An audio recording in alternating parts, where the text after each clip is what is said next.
என் உயிரே என் உயிரே யாவும் நீதானே.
அம்மா வீட்டுக்கு வந்ததுக்கு அப்புறம் இந்த மாமா ஒரு போன் கூட பண்ணல. நீயே திரும்ப இங்க வர வரைக்கும் நான் உன்னை கூப்பிட வரவே மாட்டேன்னு வீரப்பா பேசும்போது ஏதோ கோவத்துல தான் சொல்றாரு.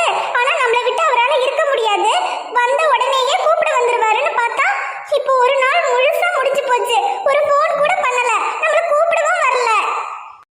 ஒருவேளை மாமா சொன்ன மாதிரி நம்மளும் அந்த வீட்டுக்கு போகாம அவர் நம்மள கூப்பிட வரவே மாட்டாரோ?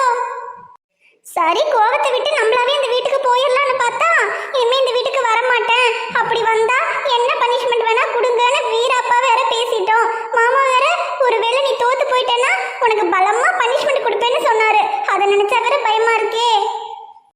மாமா கிட்ட பேசாம அவரை பார்க்காம ஒரு நாளே இருக்க முடியல. ஒருவேளை அவர் மட்டும் நம்மள கூப்பிட வராம போயிட்டா அப்புறம் எப்படி இருக்க போறேன்னு எனக்கே தெரியல. நம்ம தான் இப்படி மாமா மாமான்னு புலம்பிக்கிட்டு இருக்கோம். அவர் இந்நேரத்துக்கு நம்மள நினைக்கிறாரோ இல்ல நம்மள மறந்துட்டு அவர் பாட்டுக்கு அவர் வேலையை பார்த்துக்கிட்டு இருக்காரோ யாருக்கு தெரியும். அது சரி, நமக்கு தான் அவரை பார்க்காம அவர் கூட பேசாம சாப்பிட கூட தோணல. சாப்பிடாம இப்படி உட்கார்ந்து அவரையே நினைச்சுக்கிட்டு இருக்கோம். ஒருவேளை மாமாவும் நம்மள மாதிரி நம்மள பார்க்காம நம்ம கூட பேசாம சாப்பிடாம நம்மளையே நினைச்சிட்டு இருப்பாரோ?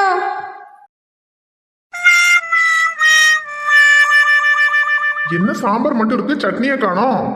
ஏ தங்கம், அவதான் இங்க இல்லல்ல, கோச்சுக்கிட்டு அம்மா வீட்டுக்கு போயிட்டாளே. அவ இல்லாம இந்த வீட்டுல இருக்க கஷ்டமா தான் இருக்கு. இருந்தாலும் கோவத்தை விட்டு அவளை கூப்பிட போயிட்டோம்னா அப்புறம் அவ்வளவுதான். ஏற்கனவே ஓவரா பண்ணுவா, இதுல வேற நம்ம இறங்கி போனோம் அப்புறம் அவ்வளவுதான். அவளுக்கு 2 கொம்பு முளைச்சுக்கும். அவ இல்லாம என்னால இருக்க முடியாதுன்னு எனக்கு நல்லாவே தெரியும். ஆனா நம்ம இல்லாம அவளால இருக்க முடியாதுன்னு அவளுக்கும் தெரியணும்ல. அதுக்காகவாவது அவளை கூப்பிட போக கூடாது. அவளுக்கா நம்ம இல்லாம இருக்க முடியாதுன்னு தோணி அவளா இங்க வரணும். அது வரைக்கும் என்னானாலும் சரி அவளை கூப்பிட போக கூடாது. ஏன் அவ இல்லைன்னா இந்த வீட்டுல ஏன்னா நமக்கு சட்னி கொண்டு வரதுக்கு ஆளா இல்ல? அம்மா அம்மா கொஞ்சம் சட்னி எடுத்துட்டு வாங்கம்மா. மரகதங்கா, நான் இந்த காயெல்லாம் போய் வெட்டி கொண்டு வரேன். நீங்க பருப்பை மட்டும் கொஞ்சம் வேக போடுங்க. அப்புறம் இந்த காயெல்லாம் நறுக்கிட்டு சாம்பார் வச்சிடலாம். ஏ குடு அபிராமி, நீ என்னத்துக்கு இதெல்லாம் செஞ்சுக்கிட்டு? நான் பாத்துக்கிறேன், குடு. அட பரவாயில்லக்கா, இதுல என்ன இருக்கு? அமுதா இருந்திருந்தா நான் இதெல்லாம் பண்ணுவேனா? அவளும் இல்ல. நீங்க உடம்பு சரியில்லாம என்னத்துக்கு இதெல்லாம் பண்ணிக்கிட்டு? நீங்க பாருங்க, நான் இதை மட்டும் வெட்டி கொண்டு வந்து தாரேன். அம்மா கொஞ்சம் சட்னி எடுத்துட்டு வாங்கம்மா. இல்லை கதிர, நீங்க வேலையா இருக்கம்ல, நீ கொஞ்சம் வந்து எடுத்துட்டு போ. ஐயோக்கா, என்ன தவ சாப்பிட உட்காந்துருக்க, அவனை போய் வர சொல்றீங்க? சரி இருங்க, நான் கொண்டே கொடுக்குறேன். ஐயோ அபிராமி, இல்ல வேணாம், இரு. மா நான் சாப்பிட உட்காந்துருக்கேம்மா, கொஞ்சோண்டு எடுத்துட்டு வாங்க. இல்லை நானும் இங்க வேலையா இருக்கம்ல, கொஞ்சம் ஒரேட்டு ஓடி வந்து எடுத்துட்டு போட கதிரு. மா என்னம்மா நீங்க எடுத்துட்டு வர்றதுனா வாங்க, இல்லைன்னா எனக்கு சட்னியும் வேண்டாம் ஒண்ணும் வேண்டாம், நான் சாம்பார் கட்டி சாப்பிட்டுக்கிறேன். ஐயோக்கா, என்னக்கா இது? பாவம், அவனே சாப்பிட உட்காந்துருக்கான், இப்படி பண்ணிட்டு இருக்கீங்க. நானாவது கொண்டு போய் கொடுக்குறேன், இருங்க. ஐயோ அபிராமி, அதெல்லாம் ஒன்றும் வேண்டாம், நான் வேணும்னு தான் கொண்டு போய் கொடுக்காம இருக்கேன். என்னக்கா சொல்றீங்க? பாவம் சாப்பிட்ற நேரத்தில் ஏன்க்கா இப்படி பண்ணிக்கிட்டு? அட அது இல்லை அபிராமி, அமுதா இருந்தப்போ ஒரு கிளாஸ் தண்ணி கூட அவனைய மொண்டு குடிக்க விட மாட்டா. எல்லாம் கொண்டு போய் கையிலேயே கொடுப்பா. தங்கம்னு கூப்பிடுறதுக்குள்ள கூப்பிட்ட குரலுக்கு அவனுக்கு என்ன தேவைங்கிறத கரெக்டாக எடுத்துட்டு போய் கொடுப்பா. அப்படி எல்லாம் பார்த்து பார்த்து கையிலேயே கொண்டு போய் கொடுத்து அவனை கவனிச்சுக்கிட்டு இருந்தா அமுதா. ஆனா இவன் என்னடானா ஏதோ சண்டை போட்டானா அம்மா வீட்டுக்கு போய் உன்னை கூப்பிட வர மாட்டேன் அப்படி இப்படின்னு வீராப்பா சொல்லி அனுப்பிட்டான். இல்ல பொண்டாட்டி கூட சண்டை போட்டு அம்மா வீட்டுக்கு அனுப்புறது பெருசு இல்ல. ஆனா பொண்டாட்டி போனதுக்கு அப்புறமா தனியா எல்லாத்தையும் நம்மளால செஞ்சுக்கிட்டு இருக்க முடியுமா இல்லையாங்கிறது அவனுக்கு தெரியணும்ல. அதான் இப்படி அது வேணும் இது வேணும்னு கேட்கும்போது நானும் ஓடி ஓடி போய் அவனுக்கு எல்லாம் செஞ்சு கொடுத்தேன்னு வச்சுக்க, அவனுக்கு என்ன தோணும்? பொண்டாட்டி இல்லைனாலும் பரவாயில்ல, நமக்கு தான் எல்லாம் பார்த்து பார்த்து செய்யறதுக்கு அம்மா இருக்காங்களே, அப்புறம் என்னன்னு தோணிரும். ஆனா இப்ப கேட்டது ஒண்ணு கிடைக்காம இருக்கும்போது சரி நம்ம பொண்டாட்டி இருந்திருந்தா எல்லாம் பார்த்து பார்த்து செஞ்சிருப்பாளே, இப்ப நம்மளை கவனிச்சுக்கிறதுக்கு யாருமே இல்லையே நமக்கு தோணும்ல. அப்பதான் அபிராமி அவன் புரிஞ்சுக்குவான், நமக்கு யாரு இருந்தாலும் இல்லைனாலும் நம்ம பொண்டாட்டி இருந்தா மட்டும்தான் நம்மளை நல்லா பாத்துக்குவான்னு. அதுக்காக தான் இப்படி ஒன்றும் செஞ்சு கொடுக்காம இருக்கேன்.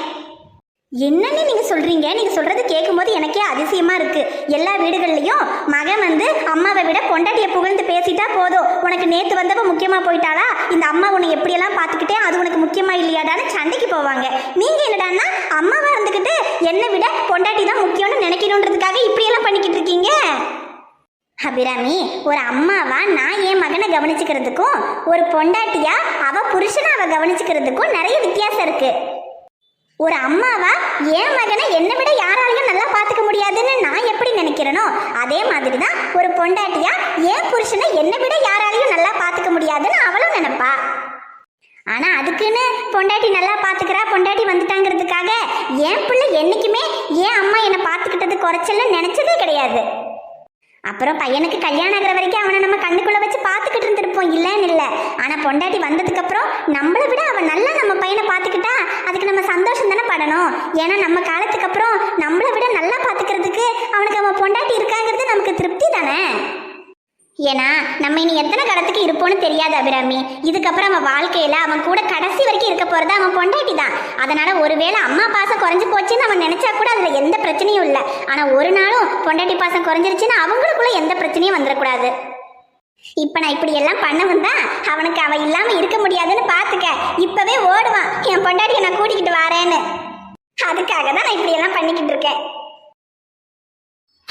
சாம்பார் அது உப்பும் இல்ல சப்பும் இல்ல, இதுக்கு என் தங்க வைக்கிற சாம்பார் எவ்வளவோ பரவாயில்லையாட்டு இருக்கு.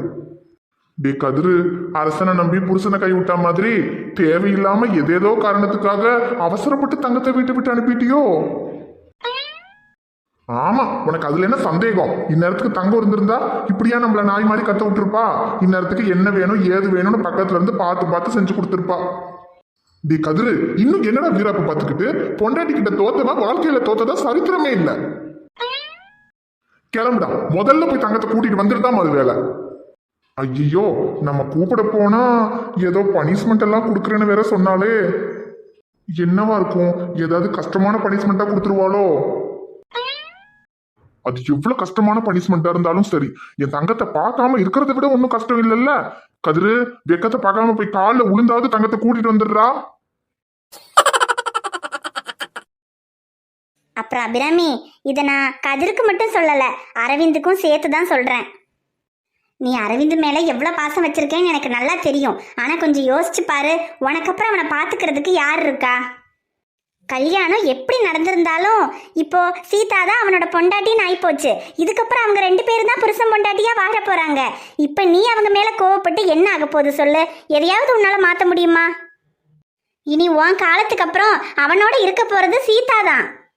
அதனால நீ அவன் மேல கோவப்பட்டுட்டு இப்படி பேசாம இருக்கிறதுனால பாதிக்கப்பட போறது சீதாவோட வாழ்க்கை மட்டும் கிடையாது, உன் புள்ள அரவிந்தோட வாழ்க்கையும் சேர்ந்துதான். உன் புள்ள அரவிந்த் சந்தோஷமா இருக்கணும்னு நீ நினைச்சா நீ தான் கொஞ்சம் விட்டு கொடுத்து போகணும். நீ அவங்கள மன்னிச்சு ஏத்துக்கிட்டாதான் அவங்க 2 பேரும் சந்தோஷமா வாழ்க்கையை தொடங்குவாங்க.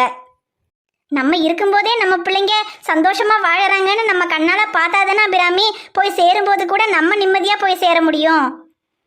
அதனால இதுக்கப்புறமாவது அதுங்க மேல பாவம் கோவத்தை காமிக்காம 2ங்களையும் புரிஞ்சுக்கிட்டு ஏத்துக்கிற வழியை பாரு அபிராமி.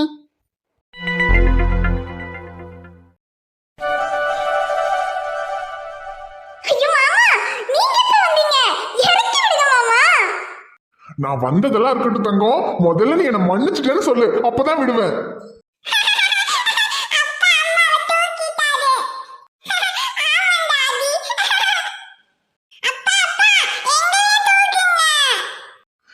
இருங்க செல்ல குட்டிங்களா, அப்பா உங்களை தூக்குறேன். அதுக்கு முன்னாடி முதல்ல அப்பா அம்மாவை சமாதானப்படுத்திக்கிறேன்.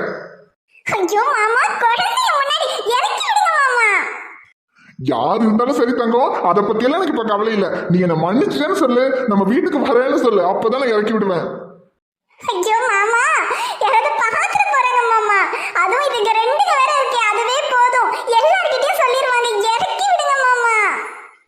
ஏய், யார்கிட்ட சொன்னாலும் சரி, எனக்கு அதை பத்தியெல்லாம் எந்த கவலையும் இல்லை.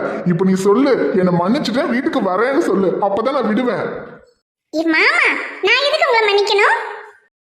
ஏய், என்ன தங்கம் மன்னிக்க மாட்டியா? ஐயோ மாமா, எனக்கு உங்க மேல கோவம் இருந்தா தானே மன்னிக்கணும். எனக்கு தான் உங்க மேல கோவமே இல்லையே, அப்புறம் எதுக்கு மன்னிக்கணும்? தங்கம், ஏன் மாமா, ஏன் கோவம்லாம் எவ்வளவு நாளைக்கு இருக்குன்னு உங்களுக்கு தெரியாதா? தெரிஞ்சுதானே நீங்க பெட்டே கட்டினீங்க. எப்படி இருந்தாலும் இன்னைக்கு போய் நாளைக்கு வந்துருவான்னு உங்களுக்கு தெரியும் தானே மாமா? தெரியும்டி, ஆனா நீ வரவே இல்லையே. இப்ப கூட நான் தானே வந்தேன்.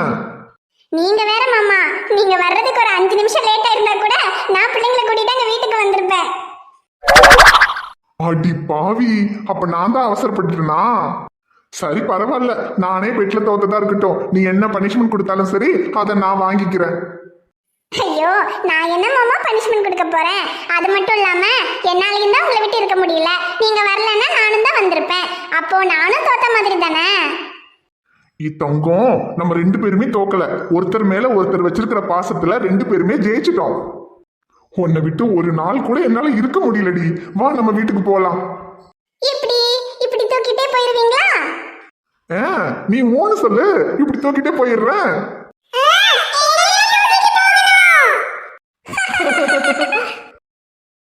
ஹாய் ஃப்ரெண்ட்ஸ், எல்லாரும் எப்படி இருக்கீங்க?